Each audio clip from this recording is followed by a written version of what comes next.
Hello and welcome to the Multichannel session. I'm Boyd Hilton. Thanks for the fantastic turnout, by the way. You've all done very well. Coming up, we'll be talking to four of Multichannel's biggest players. Hamish Mykura from National Geographic, Steve Regan from MTV, Louise Holmes from Comedy Central, and Heather Jones from A+E Networks. These are the people that bring us everything from best mates shagging each other's exes to the luckiest hand model alive, dinosaur autopsies, and dance mums.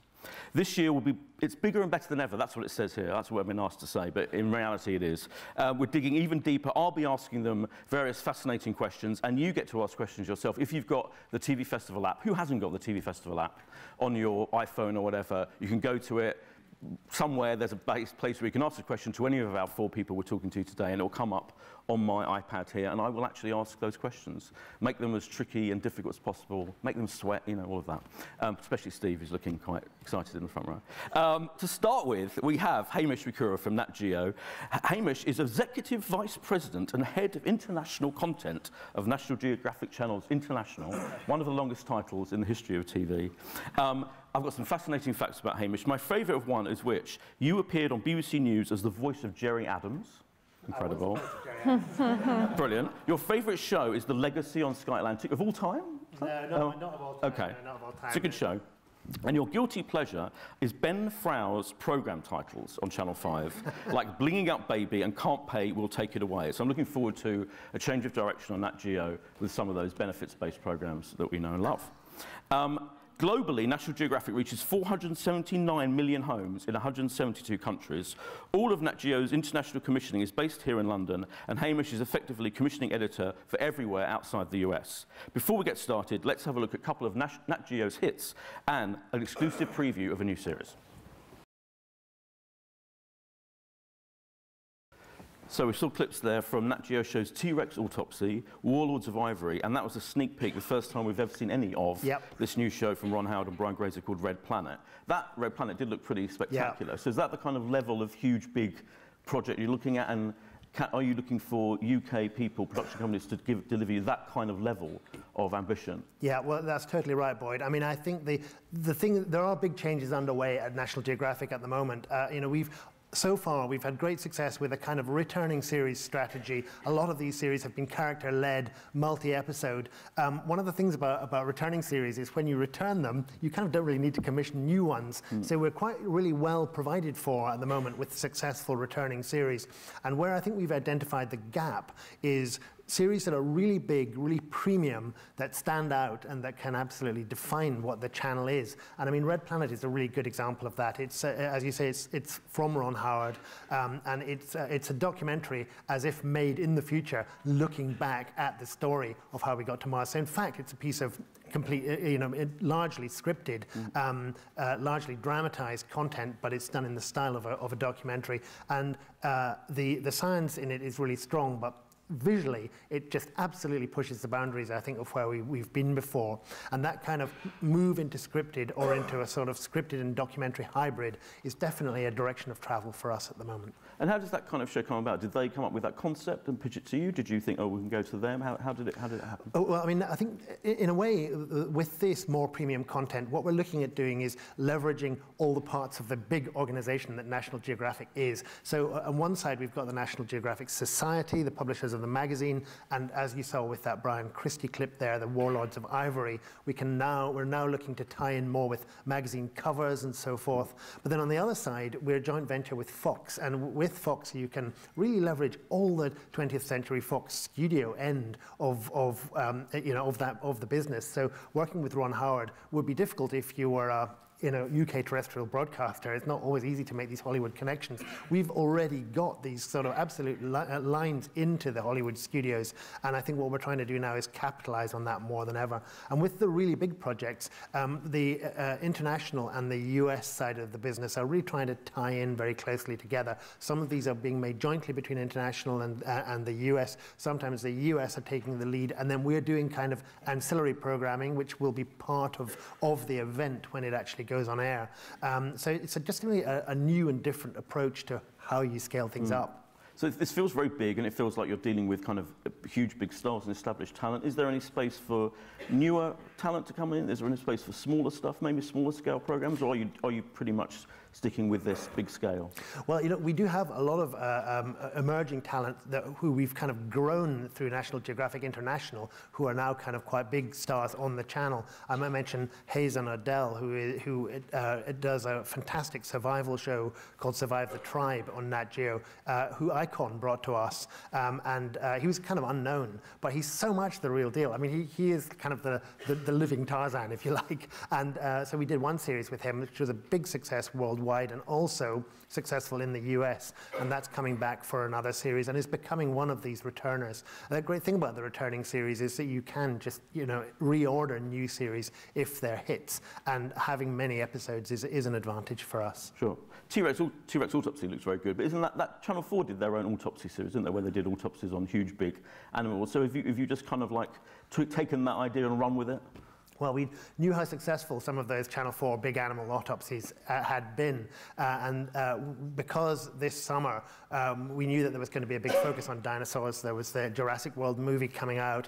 All around the world there was going to be a wave of publicity. So we had some dinosaur documentaries. We were looking for a set piece, major event to make the focus of our dinosaur coverage, our dinosaur event. And this T-Rex autopsy idea, which came from Impossible, was just too good, really, an idea to turn down. They built a replica of a T-Rex at absolutely no expense spared. I mean, the amount of detail and love and attention and affection that went into building that dinosaur was astonishing. And within that dinosaur, there was all the latest science of how we know dinosaurs really lived, how they ate, how they bred, how they survived. And then our team were able to dissect the dinosaur, and these guys, for the first time, were coming across these, in a way, clues within the animal. And it was just an astonishing big scale event, exactly the kind of thing that you can really market, that you can really publicize. We took the dinosaur around on a flatbed truck around London, and all that got tweeted, and it was picked up by all the press and so on. So just a really good way of making a central focus to a big season of shows. Why should the UK indies bring these big ideas to you before the terrestrials? The BBC Two must be looking at huge big shows like this, Channel 4 to some extent maybe. Why should they come to you? I mean, I think that the international broadcasters do have the advantage of scale. We can really roll things out on an enormous scale, and we can, if we just choose to do a big event, we can really go very big indeed. One of the big moments, I think, in the time that I've been here was Cosmos. Cosmos was a reboot of the old Carl Sagan show presented by Neil deGrasse Tyson, and it was a risk for us because it was absolutely high-end science, high-end cosmology. It was really astrophysics undiluted, and we thought, goodness, our worldwide audience is really going to be able to take this. But because it was done on a really lavish scale, the CGI was Hollywood standard CGI, amongst the best I've ever seen. Seth MacFarlane was the producer on that, and it had a really kind of entertaining vibe about it. And it proved to be one of our most successful programs of the year. And it just shows, I think, what you can do with big scale programming if you really mean it. And people will come to challenging shows if you can scale it up and make it entertaining and in a way impressive enough, and make it a real talking point. And how should people pitch to you? What's the best way? Should they come to you directly? Do you have a huge, vast team of people they should come to first? What's the... Well, we have got the international team is based in London. There's me, and then there's a commissioning team. Mark Francis is here. Maggie Rhodes is also here today, who does all our acquisition and co-production. Simon Young, who's recently joined, Carolyn Payne, all of whom are commissioning like mad. And then we also, part of my extended job title, which you pointed out there, is being the head of development for London, for the US. So we are also feeding in a lot of ideas into the US commissioning process. And that's actually been a really successful part of the way the London hub has worked, particularly for production companies who don't know the US commissioning editors or the US commissioning system very well. If they bring an idea to us, we can help to, in a way, take it through the door into the Nat Geo channel in the US. And we've, as I say, had a lot of success doing that. Before I look at some questions that we've had online via the app, I must ask you, Richard Hammond is one of your stars. He does Science of Stupid. He does. Were you ever tempted to go for the whole Top Gear team and try and steal them? Well, I mean, it's interesting. You know, Top Gear has been a big success internationally, but it is quite British in its sensibility. And there are some countries where Top Gear really doesn't work very well. I mean, you know, the Top Gear stars from the UK aren't stars in the US. You know, in the US, Top Gear actually has a very different feel and very different presenters. So it's not an automatic win to roll out internationally. And I think that the amount of money one would have had to pay to get Top Gear, you would have to really decide that Nat Geo was becoming the Top Gear channel. Yeah. And that was a choice we didn't make. Sure, fair enough. So we've got a question on the app. What distinguishes a Nat Geo show from a Discovery show? Well, I think that question is much easier to answer this year than it kind of ever has been before, because I think that part of this new focus on the premium programming is about making the Nat Geo brand distinctive. I mean, I'll talk a little bit about that Brian Christie program, Warlords of Ivory, which I showed on the clip there. So Brian Christie is a Nat Geo explorer. He's dedicated a huge amount of his own career to tracking and investigating ivory smuggling. This program, which launches the Explorer series, which is a series of one-off documentaries. These are going to be absolutely kind of on brand for National Geographic, to the extent that each one of these episodes is going to tie in with one of the covers of the magazine. So, you know, you're really going to, in a way, have this sort of, you might call it leveraging National Geographic right across the piece. You'll see the magazine on the shelves in the newsagent with the story there. That you'll then find the same story on the channel, and these stories feel just recognizably as if they belong on Nat Geo. And to me, in a way, it's surprising that hasn't been done more in the past. I think it's somewhere where we can get a real advantage, because everybody around the world knows National Geographic. They know what it means, and we should be able to capitalize on that on TV. I'll make sure I get a copy of the magazine then. Yeah, well, Hamish, thank you very much. We've run out of time. Thank you.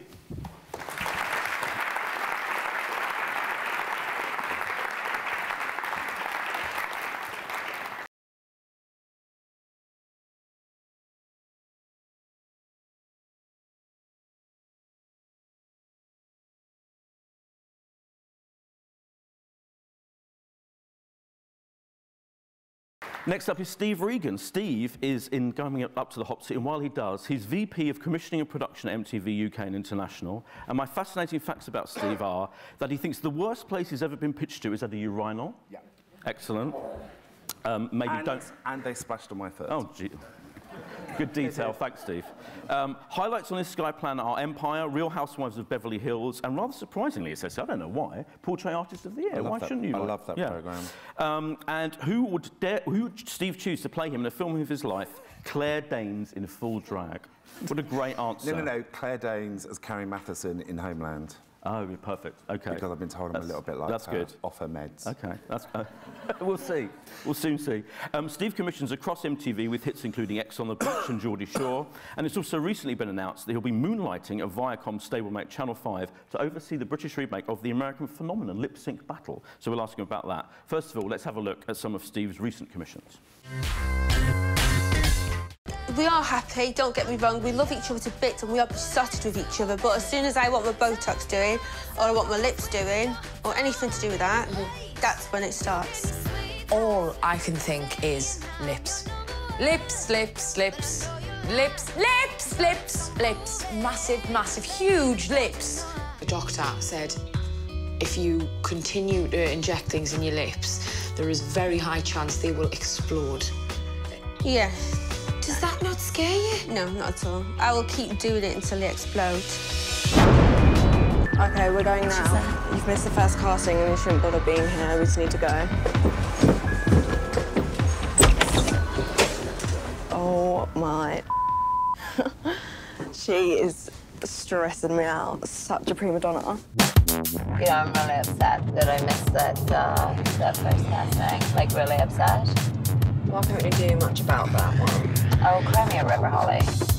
Molly. Whatever.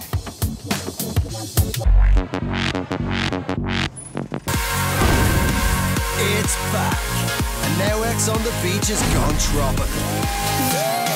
As always, 8 hot singles are seeking love in paradise. All of the Rex exes, the ghosts of their past are ready to attack. That's my expert art. Storming the beach, one by one. Who's ex? Let's fucking get this party started. Aye. Let's fucking get this party started. Aye.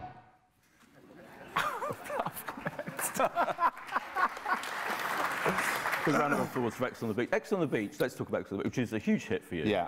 And Geordie Shore, another kind of similar show, those kind of reality shows, they do feature a lot of people kind of getting involved in shagging and nudity and talking about it. Talking about it a lot. Is it hard? Where do you draw the line? And do you have to often censor those things? Is it quite complicated? Do you know what? We don't so much have to censor that, the stuff, that dreaded word, banter, which I hate. Yeah.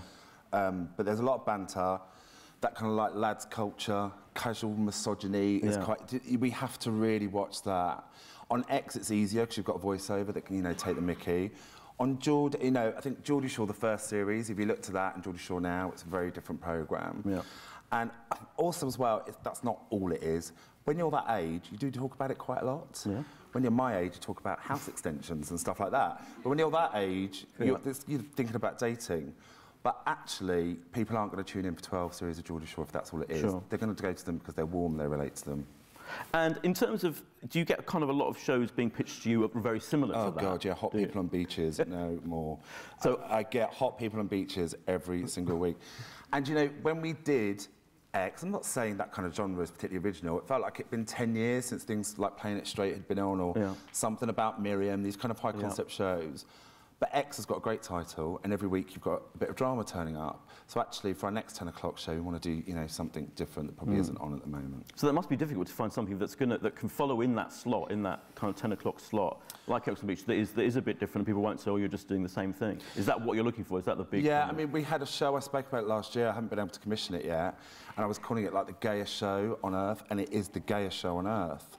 And we would love to make it. The issue that we've got now is we're a bit more like Discovery or even Nat Geo, if slightly a bit naughtier. But our shows have to be brands now that go across the world. X is on Series 5, Geordie's Series 12. We don't commission anything unless we think it's going to do 3 or 4 series. The gayest show in the world is a one-series idea. Oh, okay. You know, we're still looking at it again, but we've got to commission stuff that we think is going to return and return and return. And apart from that kind of post-Watershed slot, you are looking at other earlier slots as well, so we've got a show on... So Geordie and X do such enormous numbers that we've upped our hours, I think, from about 40 to around about 100 over the last 12 months. And so we've got a show on at the moment called Five by Mum and Dad, which is doing brilliantly. We've got a show from RDF coming called Ghostbusters. We've had Judge Geordie, Car Crash Couples from Channel 5. We're talking to wall about a data show. We've got 2 factual shows as well that we're piloting at the moment. And those shows to go across the schedule, there is no way you're going to put Geordie Shore on at 7 o'clock at night. No. And we have tried to do an edited version of Geordie Shore, and it's not quite as fun. Is it 2 minutes long? About 21 minutes long. So those shows have to work really hard across the schedule, but they've got to rate. We can't have anything that doesn't do well. They have to rate. It's clear that your emphasis, I mean, all of these shows are unscripted, you know, some constructed reality, or whatever. Are you not interested in scripted stuff at all? Because MTV America still has some scripted hits, don't they? No, not the I mean, I think that we have to be so clear about what we commission, and because Geordie and X are doing so well, I think, you know, the 2 factual shows that I've just spoken about, we've never done factual, and we're not doing factual to try and be taken seriously either. We're doing the factual ideas because we love them. It's just, once we do things we feel more confident, we'll do more and more. We just can't go, right, let's commission in every genre. They've just got to do well. I don't work for a company that takes failure very well. Right. So it's like we're all a bit like, let it work, let it work. So if stuff does rates, then I'm sure we'll look at other genres. Do they all of these series? Judge Geordie was the kind of spin-off. Yeah. Did that work for you? Did that? Yeah, it did. I mean, I'm not a massive fan of shows that are offshots of programmes, and we've been pitched them a lot, and we've never done it. But we pitched it because it was actually pitched to us as a show called Real on Wheels, which I thought was a great title as well.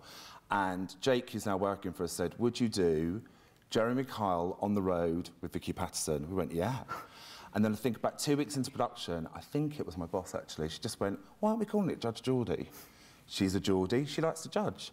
You know, it just kind of like works. And it did really work, and it has really rated. So yeah, we're really, really, really pleased with it. But I can't imagine we'll do tons more. The programme is stand alone, do you know what I mean? We didn't do it because it was Vicky. We just thought it was a really fun area for us to tackle. So how has the Channel 5 situation affected you? As we mentioned, you're doing lip sync battles. Is this an exciting new world for you? Really exciting. Hopefully there'll be more opportunity. It's still kind of like new, even though the deal was going through this time last year, it's still kind of new. So I'm based down there 1 day a week. I get to work with Ben, which I love, and all the commissioners. That's great. There was nearly a commission earlier on this year, a development I did for MTV that wasn't right for us, that Ben surprisingly loved. I couldn't believe it. And we nearly made that, but we didn't, because we weren't sure it quite had longevity. But yeah, with Lip Sync, it's that kind of rare show where, you know, it's worked brilliantly in America. And so, yeah, we're hoping it's going to do really well over here. Excellent. And before I go to the some actual questions from the app. Real questions? Real questions from the app for you. What is the best way of pitching to you and your team? If you don't know us, email us. We try and get back. I try and be quick. I'm not always quick. I do apologise about that. Email, have a meeting. What happens is, in all honesty, we try and work, every time we send the pitch out, we always try and work with new companies. Come in, have a meeting, pitch ideas, see if we gel. Sometimes you don't gel. You know, there's no problem with that. And yeah, that's the easiest way. So the first question I've got for you on the app is, which show is better, Big Brother or X on the Beach? Don't ask me to choose from that. I will say X on the Beach is way better than Love Island and ITV2. I will say that. Quite similar, some might say. I mean, all the people on their show we rejected from X on the Beach. Really? Yeah, X on the Beach is much, much funnier than Love Island. Excellent. Sorry if anybody in here works on that programme. This is a cheeky one, sorry. Geordie Shore, can you name the current cast of Geordie Shore? Sorry. This is like, blame them. Where's Craig? Well, Marnie's just left, isn't she? Charlotte, Gaz, Holly. Oh my God, I forgot. It's like Kyle. By the way, I don't have the right answer, so you can say what you like. Kyle, throw me a bone. Carl, Nathan. Yeah. Chloe. Okay. Aaron. Right. That's it. That's brilliant. That's everyone, isn't it? Genius. Took a while. That's brilliant, I have to say. Took a while. Because whenever the politicians ask those questions, they always fail. And if you could choose one US star for X on the Beach, who would it be? Oh, God. Lindsay Lohan? Yeah. But, yeah, we have actually asked her. Have you? Surprisingly, she said no. Yeah, I'd love it. Yeah. Love it. And in terms of kind of the future, do you think, are you looking at people to pitch ideas for the Channel 5 stuff as well? Is it, can I think of kind of broadly, is there, you know, is there any stuff they shouldn't be pitching to you? There is stuff that when people come to pitch, just did a commissioning round, that we go, oh, it's not quite right for us, so we'll send it to Ben, and anybody who knows Ben, Ben's very quick on coming back if he likes an idea or not. So, yeah, there is. I mean, hopefully, you know, if Lip Sync works, I think Ben said this, his session's on at 11:30, so go and see him. But, you know, hopefully if Lip Sync works, there'll be more entertainment stuff, because it's not something that they tend to do a lot of. Yeah, and they need more entertainment stuff on Channel 5, I guess. Yeah, I'd love it if they did, yeah. Will it be much different from the US version? No, it's a bit... I mean, it's going to be the same length. No, it's going to be really, really, really similar, just because, yeah, really similar. We're not going to make it British, if that makes sense. Okay. Do you know what I mean? Just because there's something about that programme that's so American, it's really upbeat. We're not actually upbeat. So even the presenters we're looking at are not the normal kind of people that we're looking at. Yeah, we're really trying to make it surprising. Oh, okay. Yeah. Give us a clue who's going to present. Absolutely not, because Ben would literally kill me. And what's the thing you're most proud of, as all the things you've commissioned so far? Do you know what I'm really, really proud of? And like, it's not just like me, it's my boss Kerry and Craig. When we started there, like 4 years ago, you know, then commissioned for 2.5 years, and to think that in, you know, 4 years, you know, this week, X on the Beach, no, not this week, last week, we beat BBC One, beat Channel 4, on 1634s. This week, the BBC News beat us, which I think is quite reassuring for some people. But we beat Channel 4, and so I just think that's, like, amazing. You know, we're on page 4 of the EPG, and so even if you haven't watched our shows, you've, like, heard about them, and people seem to... We don't tend to go by reviews, because it's not often we get a great review in the papers. Yeah. But we look at social media, we kind of don't care what the reviewers think. No. because when our shows are going out live, it's like test audience every single night. Sometimes it's really painful, but it's really honest. So that, I just think, we all feel really proud of. And we love the shows we make. We absolutely love them, yeah. And so that when you do monitor that kind of reaction on social media, if people say... it's hideous. Yeah. Especially if we've not had that many shows that haven't worked. My God, they're ruthless. Yeah. That, I think they can spot bullshit a mile off. They really, really, really can. Yeah. And can I just mention 10,000 BC? Yeah. Because that was like the first joint commission of Channel 5 and MTV, and it kind of, I think there was a picture that slightly underperformed. Is that fair? And not the Channel 5 version. Oh, okay. Yeah, not the Channel 5 version. The Channel 5 version did really, really, really well. Okay. We did, yeah, it was the first time we kind of worked together. The Guardian did an amazing job on the show they did for us. It didn't rate, but we kind of, not that we didn't mind, it was our first kind of factual show. It didn't look that odd on the schedules either, so I think it kind of gave us more confidence to do more factual. Brilliant. OK. Steve, thank you very much. Oh, cheers. That's it. Thank you. Which way?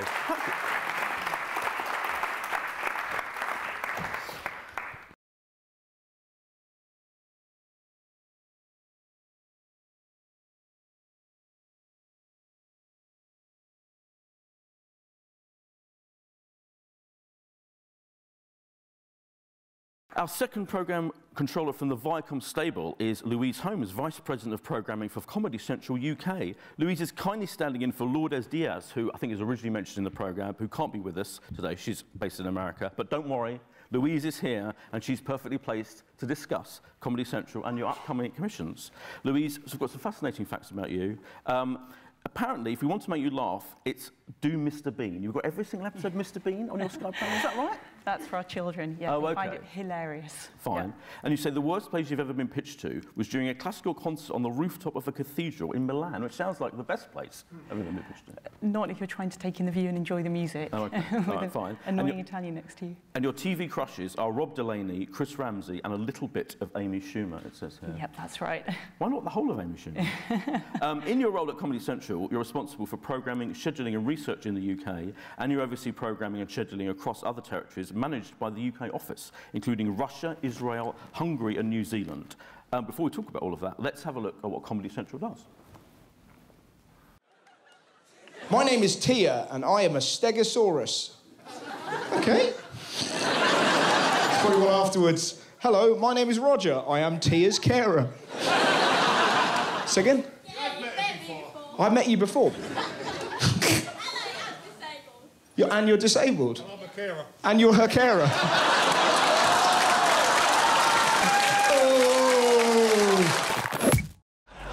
Right, everyone, right? This is Dan. Woo! And Dan says, party's over. Boo! Boo you, Dan! Boo to you! Sorry, people, please make your way to the nearest exit. Sorry, it was such a tame one. Loser. Loser? I've got work in 5 hours, mate. Hardly loser. You big boring bastard! No, Toby, you live here.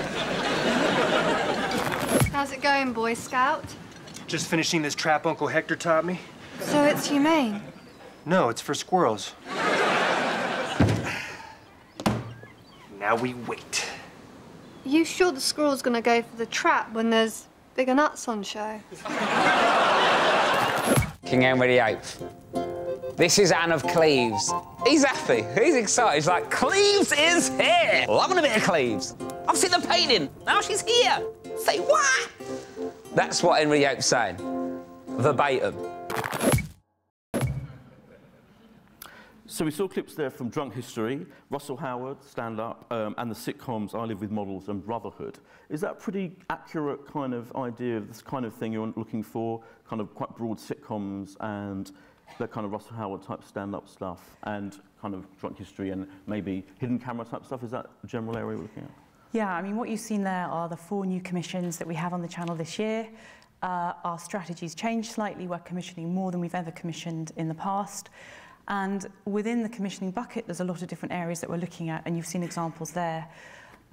3 main areas. There are commissions for the UK only, and they tend to be the non-scripted commissions. So things like panel shows, quiz shows, hidden camera shows, prank shows, stand-up, as you've seen with Russell Howard. And they tend to be things that will run only in the UK. They need to be very accessible to UK audiences, usually have UK talent within them, and a strong, catchy proposition for the EPG. On top of that, we started a strategy which looks at commissioning for the international markets beyond the UK. And that's something that's probably quite interesting to people in the room here. So we're looking to make multi-cam studio sitcoms that will work in the 97 countries that Comedy Central's present in. And that's a new development this year. And then finally, the third area we're looking at is more co-commissioning with Channel 5. It's a new strategy. It's something that Ben will probably talk about more a little later. So, for example, I Live with Models was a sitcom kind of originated here, production company here, but it was designed, you wanted it to be global, work in all those different territories. Yes. It started with the title, is that right? That's right. As I understand it, Ash came in to meet Jill. Ash Atala, legend already from Rough Cut, absolutely. This and all TV festivals. Yep. And he came in simply with the title and said, Jill, I've got a great show. Tell me what it is. It's called I Live with Models. And that title alone, catchy, unusual, arresting. Jill said, that's it, I'm interested. Go away and work up the proposition. So Ash worked very closely with Lourdes, and within a couple of weeks, they'd honed the concept.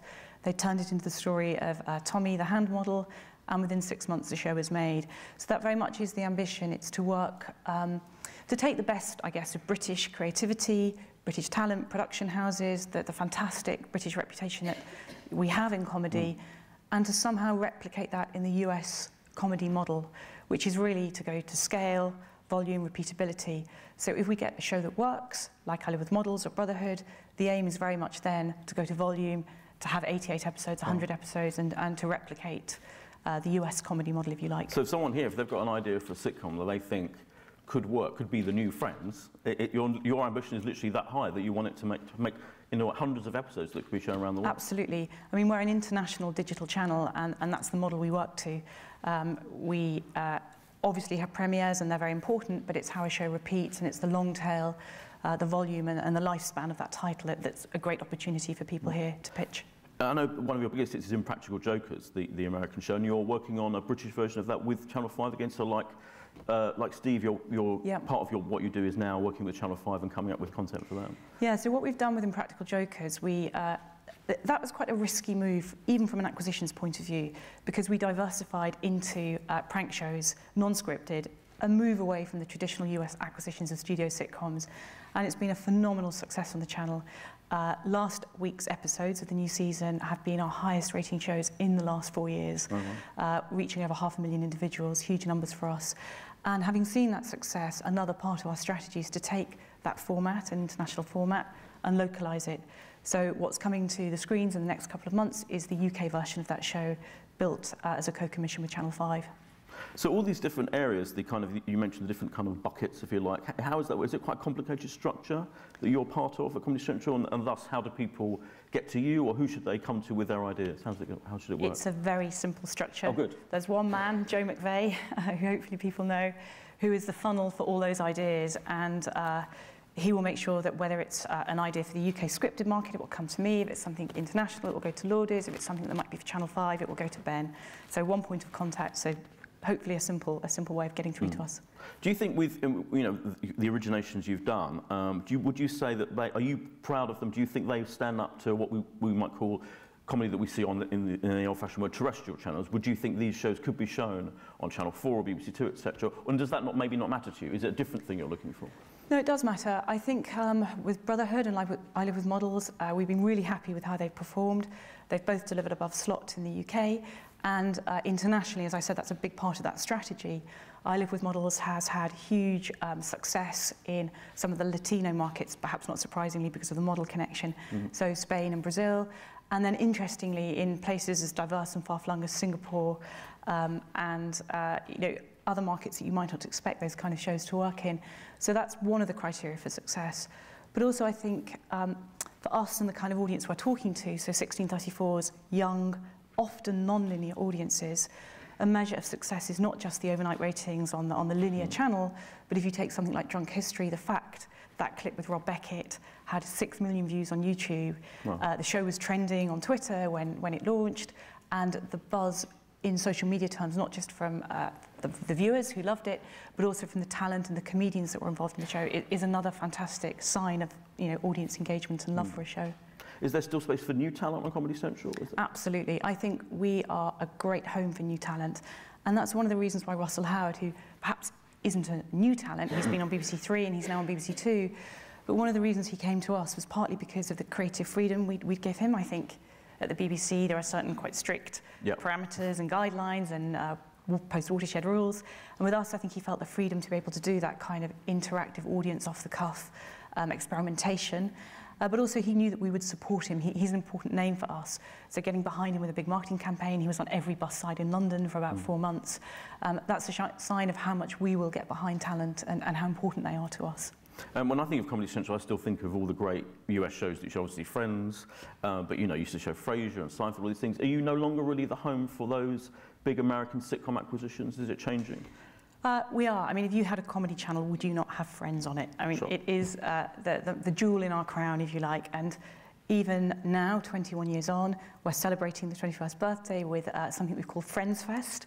We have redesigned Monica's apartment in a warehouse in London and put the tickets on sale to fans, and within 13 minutes, the whole thing had sold out, and we've got celebrities queuing up to get in. And you know, that is I'm going to be just queuing up to get in, yeah. Well, we'll try and get you a ticket. Thanks. You know, that is absolutely where the backbone of our daytime schedule is.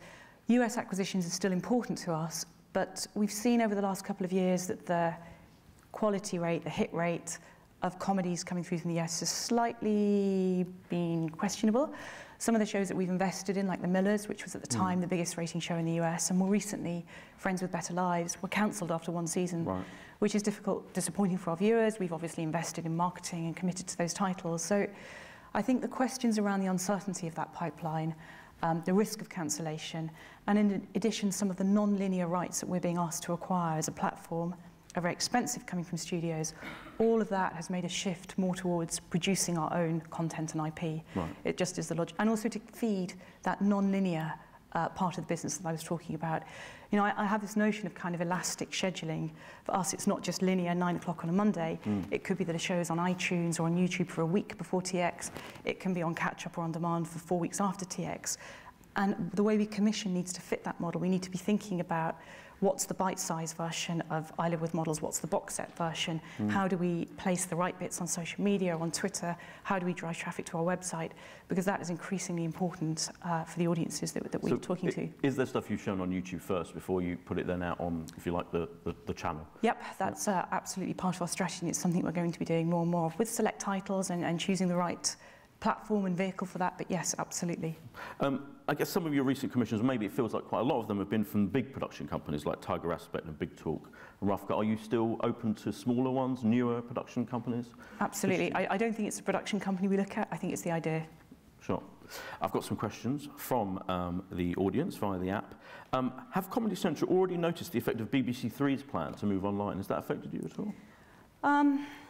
I'm not sure we've seen a direct effect. I think what's interesting for me, you know, I came from BBC Three. It's a channel that's really close to my heart, and I think it's, you know, a travesty that it's closing. I think we've seen our relationship with some of the production companies change because ideas are perhaps coming to us that may not have come to us. But I think it just means there's more outlet for some of those programs. We already have some of those titles. I think, you know, ITV2 will have Family Guy. I think the repercussions will be felt around the industry of BBC Three closing. And it's a great shame. Yeah, no, absolutely. And what's the thing you're most proud of, perhaps on your channel, on Comedy Central? What's your favourite thing? I love Impractical Jokers. It makes me laugh out loud. I hope the UK show will be just as funny as the US one. But I think, personally, I'm particularly proud of Russell Howard coming to the channel.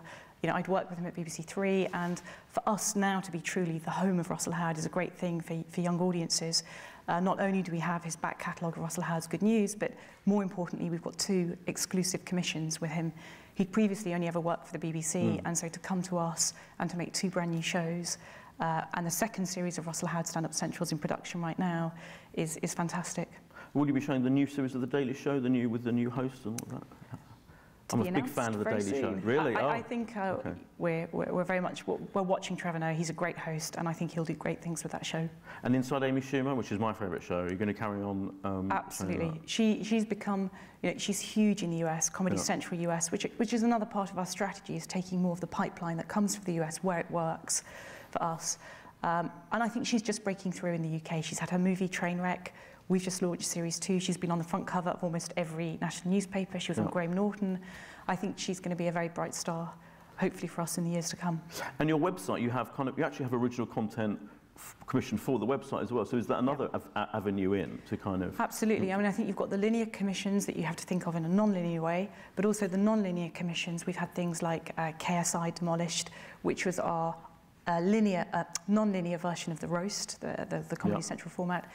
And then the Sidemen. There have been quite a few digital commissions that we've looked at putting on TV, so almost, you know, making it a 360 cycle, going from TV to digital and digital to TV. So it's absolutely something we're looking to commission for. And in terms of, is there one particular thing that you don't want people to bother commissioning to you? Is there a thing, you know, kind of thing, we don't need any more of that? No, I don't think our doors are closed to anything at the moment. Brilliant. Thank you very much. Thank you.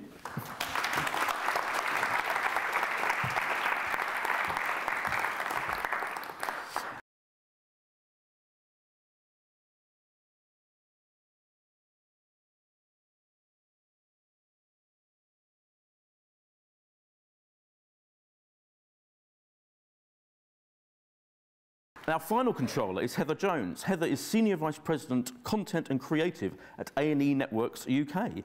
Fascinating facts I have about Heather are, she once played the real Snow White at Euro Disney. She was recently forced by Abby Lee Miller of Dance Moms, the American version with the O in the title, to break into ITV and stalk Cameron Diaz in a lift. Yeah. And Heather says her worst commission was totally Callum Best. She didn't think people wanted to watch him having sex rather than abstaining. Is that true? Yeah, that was one of those ones where I learned a tough lesson that, firstly, you need to develop things properly, and I pushed the team too hard to actually go into production before it had been fully developed. And secondly, I think that fine line, actually we see TLC exploiting brilliantly, kind of understanding, do you love to hate people on the telly and therefore love to watch them, or do you just not like them and not want to see them on the telly? So it was a really well-made show, by the way, but I misjudged what people might want to see in it. So we won't be seeing much of Callum Best. You've recently been promoted, congratulations, from the role of General Manager, but you're still responsible for commissioning across Lifetime, Crime and Investigation and History. Yes. Let's have a look at some of your shows.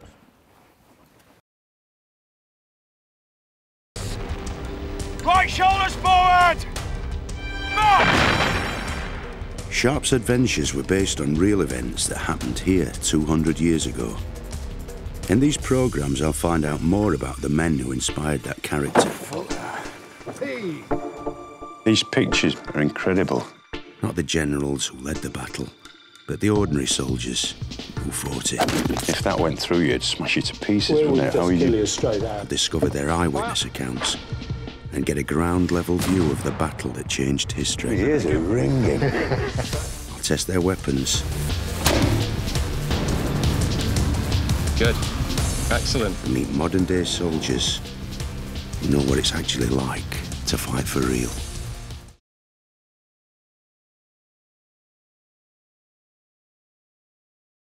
It was just a household name.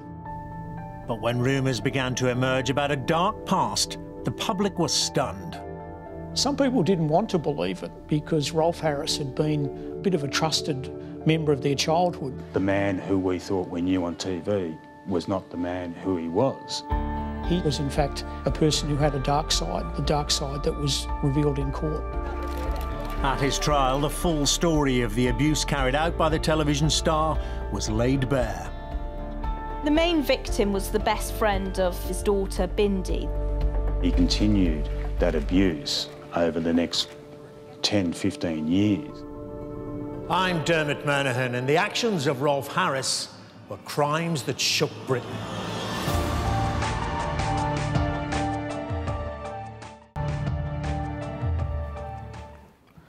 It's a bit of a downer, isn't it? I was going to say, quite bold, though, to do a kind of true crime show about Rolf Harris, which seems so kind of fresh in our minds. Is that, but is that the kind of a direction you're going in? And yeah, absolutely. I mean, I think what's interesting about that, I mean, I personally tend to talk a lot about the more kind of jazz hands side of what we do within, you know, I talk a lot about kind of Dance Moms, but CI is still the greatest commissioner of true crime documentaries in the UK. Crimes That Shook is actually, this is series 6. You know, there are enough crimes out there that are noisy. And in fact, we had, series 5 had Jimmy Savile, which was huge for us, played really well internationally. So when we worked with Title Roll, who do a great job on this, you know, we said the most important thing is these have to be 6 stories that really are going to make you sit up and watch. So in this series, we have April Jones, we have Angus Sinclair, the Scottish double murderer, Dale Cregan. So they're stories that everybody really remembers and were genuinely shocked by. And the other thing that we've done is to kind of take this big franchise and kind of figure out how do we dial it up, and actually by adding Dermot, so he's a new addition and it works really, really well. So yeah, it's a good show. It is strong, and certainly CI never shies away from that. No. As you say, you've got quite a disparate array of programming that you're in charge of, from that kind of thing to Dance Mums and beyond. So how does that, and with your new promotion, how does it all work structure-wise? Is it quite complicated, dealing with all these different channels? No, very straightforward, because we tend to commission no more than kind of... CI actually has 5 or 6 series. The other channels tend to have 2 or 3 or so, plus some specials. So we're not dealing with massive volumes for the UK. We have a commissioning editor, Di Carter, so everything should go through Di, and then it goes to Rachel Jobe, who's here, who's Director of Programming for History and H2, and Kula Anastasi for Lifetime and CI. So the 3 of them really kind of work things up before it comes to me. So first port of call is Di. Okay. Let's talk about Lifetime, which is 2 years old now? Not yet. Nearly 2 years old. Yeah. How is that developing and evolving and changing? Is it kind of, what's the kind of general direction for Lifetime? General direction, well, it's still new, so we are definitely still kind of feeling our way, and it's our proposition being the only female channel that has kind of the 3 pillars of scripted, movies and unscripted. So we feel that we've kind of got quite a unique space, but it's about, you know, you feel your way as to which ones you dial up and which ones you dial down. We introduced Judge Judy, which was actually a show that we bought for CI, where it didn't really do very well because people wanted that British crime. We moved it across to Lifetime, kind of, you know, let's just try it, and has helped enormously in daytime. So, you know, with a new brand, you're always going to get surprises. So just really feeling what works, what doesn't work with the commissioning strategy, really going for those kind of bigger known brands, because we're still establishing ourselves. We're down, you know, we're quite far down on the EPG, so you've got to be doing those kind of noisy things. And I think that's the big change that you'll see, is that all of our both acquired scripted series, our commissions, and to a certain extent our movies, that, you know, they're a bit more kind of headline grabbing. And you're facing a challenge from ITVB, for example, and ITV's female orange channel. Is that tough? Is that kind of marketplace getting tougher? It is tough. You know, the female marketplace is definitely tough, and we were worried when ITVB launched, and you know, it looks really good. It's a great channel. They obviously carried Real Housewives, which was our biggest worry. In fact, our most recent series of Real Housewives that we've had, because we have 2 of the titles first ahead of anybody else, was actually the biggest Real Housewives series we've ever had. So it hasn't had a negative impact. If anything, it's probably generated more interest in that as a brand. What we do notice is that their UK commissions, their appointment of UK commissions, do incredibly well. So first TXs of Towie or Real Housewives of Cheshire will always hit us, absolutely. But you know, Lifetime is continuing to grow. We're up quarter on quarter, something like 24%. So we're in a comfortable place, and there appears to be space for all of us. And you're the new home of Britain's Next Top Model. We are. Yeah, no, I'm really looking forward to that, and I think that's the kind of franchise that the audience will know, that I think has the potential to do for us what I think Katie Hopkins did for TLC, and kind of, you know, make a noise. But less annoying, obviously. Hopefully less annoying, yeah. Well, it's Abby Clancy hosting it, which I think, you know, she tested really well for us, and I think she's exactly the kind of face that we want to see on Lifetime.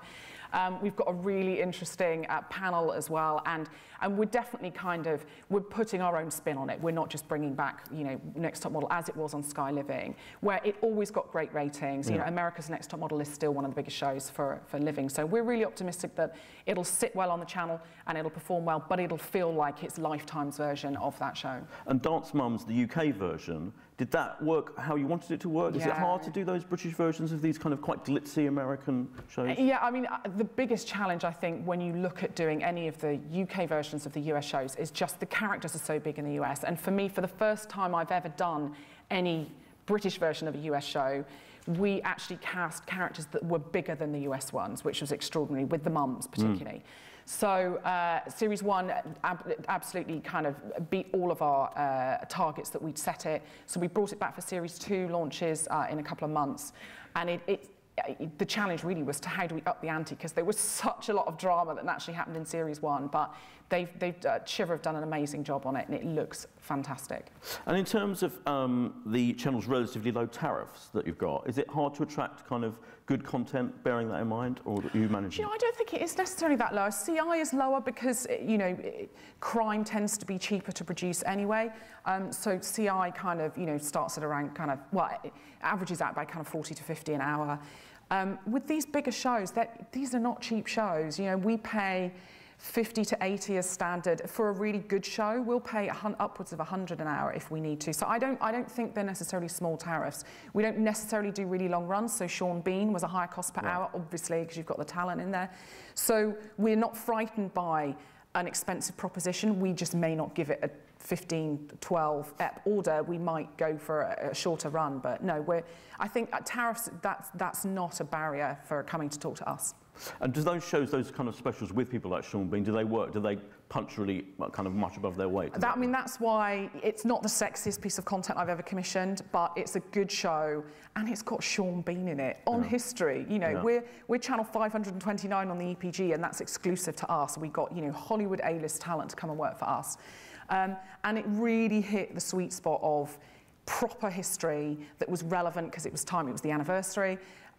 But also it was incredibly entertaining. So it did 5 times slot average. It's the biggest, the highest rated commission we've ever had for history. So, you know, star power is always going to be helpful. So if people happen to know they've got some famous person who happens to have an interest in history. If they've got a passion project, absolutely. So we're talking to 2 or 3 really big names at the moment who genuinely love the channel. We've actually just announced that Freddie Flintoff is kind of a sort of a brand advocate for us, because we just saw he was tweeting about us all the time. He genuinely loves our shows. So we kind of went, actually, we should maybe formalise this in some way. We're not doing a long-form series with him, but we are partnering with him. So, yeah, talent for both history and for Lifetime absolutely is really important to us. I'm fascinated by the example of Unreal, which was this scripted American show, kind of like about what goes on behind the scenes of a thing like The Bachelor, which I think is an absolutely brilliant piece of scripted television, kind of award-worthy. But did it actually do well for you, kind of ratings-wise? It was smaller than we had hoped. To be honest, I always expected it to be one of those ones that was going to be a slow burn. I firmly believe it has the potential to become our Game of Thrones come series 3 or 4. But as you say, it's an incredibly well-made show. Huge critical acclaim both in the US and here, which always makes you a little bit nervous. The moment you get a Guardian review that gives you 5 stars and says it's amazing, you go, oh God, it's probably not going to get great ratings for us then for Lifetime. But, you know, great to get broadsheet coverage of a channel that's as young as we are. So we're really proud of it. We did a lot of activities, you know, with Heat, and we did a big campaign around it. We will absolutely stick with it. And there's definitely a place for it on our network. You know, we're a GE network. There should be place for that kind of smarter, kind of younger skewing upmarket drama. So I think it sits really well. And yeah, looking forward to seeing what they do with Series 2. It was actually in our... It didn't do great in the overnights, but it's in the top 3 downloads from the A&E group on Sky. So people are viewing it. We just need people to sample it, and that's the big thing. And I still think if Channel 4 had played it, I think it would have been a really, really big, successful show. Yeah. How does it work with the American stuff? Do you get involved at all in that kind of side of things, of the stuff they're commissioning over there that you... We do, actually, and I've worked obviously for other American organisations, and I think what's extraordinary about A&E across all of their brands is that they are incredibly integrated with the international team in New York, and it's quite a small structure. So we work really closely with them. We've got some execs over at the moment, and you know, the first thing they want to know is, what can we do to make that brand work better internationally? So yeah, we have a lot of involvement. We're also, same as Hamish actually, we act as a kind of a funnel for British indies who want to get into our networks if they don't already have a kind of a door to knock on. So please come to us if you think you have a format that might have the potential to be the new Porn Stars or the new Storage Wars. We can absolutely be the kind of conduit in the introduction, and may even work. We quite often actually develop things here first before we then take it through to the US. And we also do quite a lot now of global commissioning, where we all kind of fund projects, something like the World Wars, which was a massive multi-million-dollar project. The UK kind of execed a lot of that and pulled money in from various sources. So don't think just because I talk about going just over 100K, actually sometimes we commission in the millions on, and proper blue chip factual, but we then pull the money in from elsewhere around the world. Brilliant. And I've got a question to you from the app, which is about Jennifer Ellison. If she's now the face of Lifetime, or is she the face of Lifetime, in fact? I mean, I've got a new series coming up with her, or are you still looking kind of for different talent, if you like, to front shows? She is a face, as is Abby Clancy, as are a lot of our American stars from our shows. We are looking for other kind of brand advocates. We've got a few people who are already passionate fans of the channel. So a face, not the face, absolutely bring us more. Brilliant, thank you. Well, I hope that's the end. I think hope you've learned something about these 4 different fantastic talents in the world of TV, and I hope you've got inspired by some ideas you can come up with for them. So I'd like to thank Hannah, Steve, Louise and Heather. Thanks to you all for coming. Thanks to the organisers, and thanks to the sponsor, Broadcast. Thank you.